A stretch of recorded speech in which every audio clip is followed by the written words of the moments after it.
मेरे नबी पाक सल्लल्लाहु अलैहि वसल्लम ने फरमाया, ये फेल कि तू घर के अंदर बैठकर किसी की इज्जत के बारे में बात करे, समझ ले तूने जिना से भी बुरा काम किया।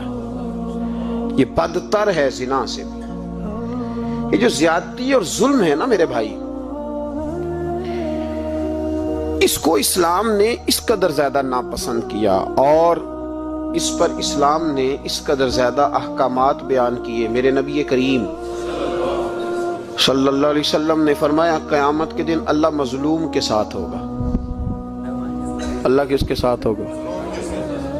क़यामत के दिन अल्लाह मजलूम के साथ होगा। और ये लफ्ज़ हैं हदीस मुबारक में, इब्ने हजर अलैहिर्रहमा ने लिखे, अल्लाह क़यामत के दिन मजलूम के साथ होगा। और अगले लफ्ज़ सुनोगे तो हैरान रह जाओगे। फरमाया, अल्लाह क़यामत के दिन मजलूम के साथ होगा, अगरचे वो मजलूम काफिर ही क्यों ना हो।